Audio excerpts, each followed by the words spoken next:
নুসাল্লি আলা রাসূলিহিল কারীম আম্মা বাদ আলহামদুলিল্লাহ আল্লাহ সুবহানাহু ওয়া তাআলা প্রশংসা রাসূলের প্রতি দরুদ আল্লাহুম্মা সাল্লি আলাইহি আল্লাহুম্মা বারিক আলাইহি।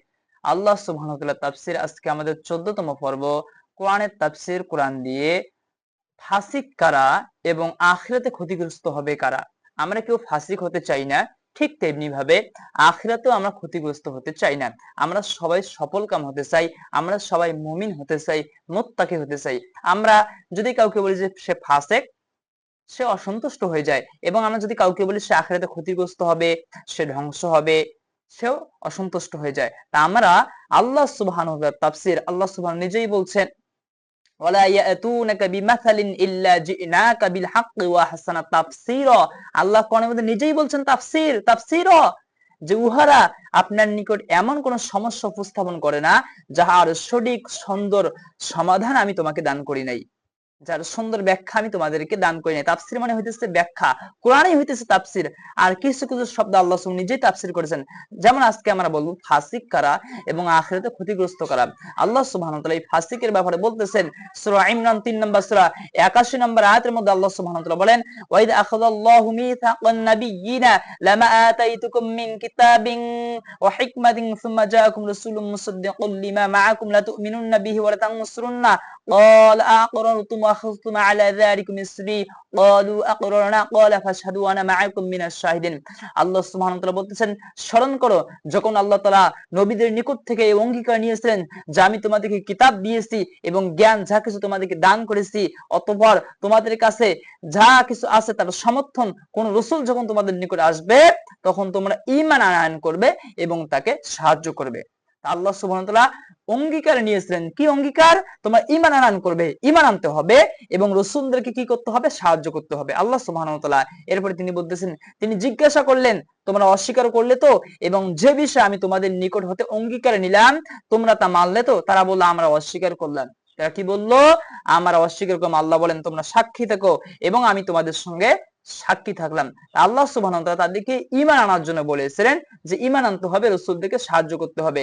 আল্লাহ সুবহানাহু ওয়া তাআলা বলেন যারা মুখ ফিরিয়ে নেয় ফামান তাওয়াল্লা বা'দা যালিকা ফাউলাইকা হুমুল ফাসিকুন, যারা মুখ ফিরিয়ে নেয় উহারাই ফাউলাইকা হুমুল ফাসিকুন, তাহারাই ফাসিক। আমরা বুঝতে পেরেছি কারা ফাসিক।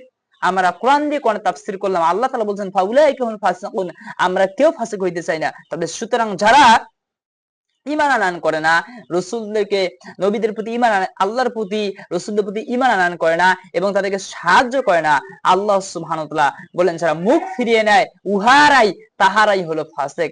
এরপর আল্লাহ সুবহানাহু ওয়া তাআলা বলতেছেন আখিরাতে ক্ষতিগ্রস্ত কারা। আল্লাহ সুবহানাহু ওয়া তাআলা ৩ নম্বর সূরা ৮৫ নম্বর আয়াতের মধ্যে বলেন ওয়ামান ইয়াবতাগি গায়রাল ইসলামি দীনান ফালাইয়াকবালা মিনহু ওয়া হুয়া ফিল আখিরাতি মিনাল খাসিরিন। ক্ষতিগ্রস্ত তারা যে ব্যক্তি ইসলাম ব্যতীত অন্য কোন দিনকে গ্রহণ করবে তার নিকট ফালাইয়া কবলা মিন, তার কোন আমল গ্রহণযোগ্য হবে না। ওয়া ফিল আখিরাতি মিনাল খাসিরিন, সে আখিরাতে ক্ষতিগ্রস্তদের অন্তর্ভুক্ত হবে। সুতরাং ইসলাম ব্যতীত যত ধর্ম আছে, যত তরিকা আছে, যা কিছু আছে সবগুলোই বাতিল, কোন আমল আল্লাহর কাছে গ্রহণযোগ্য হবে না। আল্লাহ পাক বলছেন ফালাইয়া কবলা মিন, কোন আমল কখনো গ্রহণযোগ্য হবে না। ওয়া ফিল আখিরাতি মিনাল খাসিরিন, সে অবশ্যই আখিরাতে ক্ষতিগ্রস্তদের অন্তর্ভুক্ত হয়ে যাবে। নাউজুবিল্লাহ। ইসলাম ব্যতীত যত ধর্ম, হিন্দু, বৌদ্ধ, ইহুদি, খ্রিস্টান, নাসারা, যতই ধর্ম থাক, যতই কিছু থাক, সবগুলোই বাতিল, কোন আমল আল্লাহর কাছে গ্রহণযোগ্য হবে না। এরা ওহুয়া ফিল আখিরাতি মিনাল খাসিরিন, এরা আখিরাতে এরাই কি হবে? ক্ষতিগ্রস্তদের অন্তর্ভুক্ত হয়ে যাবে। এজন্য আজকে যদি আমরা বিশ্বের দিকে লক্ষ্য করি, যেখানে 800 কোটির অধিক মানুষ, সেখানে মাত্র প্রায় 200 কোটি বা এর থেকে অধিক মুসলিম, 600 কোটির অধিক মানুষ হলো অমুসলিম, ইহুদি, খ্রিস্টান, বৌদ্ধ, নাসারা, বিভিন্ন ধর্মের। এই যে 600 কোটির অধিক মানুষ আছে, তারা যদি তওবা ব্যতীত মারা যায়, তাদের কাছে যদি আমরা ইসলামের দাওয়াত না দেই, তাহলে এই মানুষগুলো কি অবস্থা হবে? তাদেরকে ইসলামের দাওয়াত দিতে হবে, এটা আমাদের দায়িত্ব।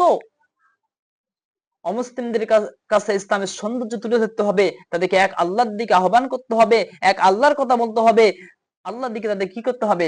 দাওয়াত দিতে হবে। আর যদি আমরা এই দাওয়াত না দেই, তাহলে কি হবে? আমরা হিসাবের সম্মুখীন হব, হয়তোবা আমরা কিয়ামতের দিন কাঠ করে আমাদেরকে দাঁড়াইতে হবে। এই দাওয়াত যদি আমরা না দেই। আজকে চোখের সামনে তারা আমাদের জাহান্নামে যাইতেছে। আল্লাহ তো বলেই দিলেন যে ইসলাম ব্যতীত যত ধর্ম আছে সবগুলোই বাতিল হবে এবং তারা আখিরাতে ক্ষতিগ্রস্ত অন্তর্ভুক্ত হবে। ইসলাম ব্যতীত যতই ধর্ম থাক, যত মানুষ থাক, সবাই বাতিল। যদি তারা তওবা না করে মৃত্যুর আগে যে তওবা ব্যতীত মারা যায়, সবগুলি তাদের কি হয়ে যাবে? ধ্বংস হয়ে যাবে, সবগুলি ক্ষতিগ্রস্ত হয়ে যাবে। এজন্য আমাদের কি করতে হবে? দাওয়াতি কাজ করতে হবে। যেখানে 600 কোটির অধিক হলো অমুসলিম, এই মানুষগুলো চোখের সামনে আমাদের জাহান্নামে যেতেছে, আমরা কি করতেছি? দাঈ ইলাল্লাহ, আল্লাহর দিকে আহ্বান করতে হবে না। মানে আহসানা ক্বাওলাম মিম্মান দাআ ইলাল্লাহ ওয়া আমিলা সলিহান ওয়া ক্বালা ইন্নানী মিনাল মুসলিমিন। আল্লাহ সুবহানাহু বলেন, ওই ব্যক্তির কথা ছেড়ে কার কথা উত্তম? যে মানুষকে আল্লাহর দিকে আহ্বান করে, নিজে নেক আমল করে এবং পরিচয় দেয় আমি একজন মুসলিমদের অন্তর্ভুক্ত। ওই ব্যক্তির চেয়ে কে উত্তম? যে নিজে নেক আমল করে, আল্লাহর দিকে আহ্বান করে, নিজে নেক আমল করে এবং পরিচয় দেয় আমি একজন মুসলমানদের অন্তর্ভুক্ত। আজকে আফসোস, এই মানুষগুলোর কাছে আমাদের কি করতে হবে? ইসলামের সৌন্দর্য দাওয়াত দিতে হবে। নতুবা চোখের সামনে তারা আমাদের জাহান্নামে যাইতেছে। তাহলে আমরা আজকে বুঝলাম ফাসিক কারা এবং আখিরাতে ক্ষতিগ্রস্ত কারা। আমরাও যদি ইসলাম বাদ দিয়ে বিভিন্ন ধর্ম তন্ত্র মন্ত্রগুলো যদি গ্রহণ করি, তাহলে আমাদের আমলগুলো কি হয়ে যাবে? বাতিল হয়ে যাবে। এই জন্য ইসলামকে মৃত্যু পর্যন্ত আঁকড়ে ধরতে হবে। আল্লাহ সুবহানাহু ওয়া তাআলা আমাদেরকে ইসলামকে পরিপূর্ণ মানার তৌফিক দান করেন এবং মৃত্যু পর্যন্ত ঈমানের উপর অটল অবিচল থাকার তৌফিক দান করেন। আল্লাহুম্মা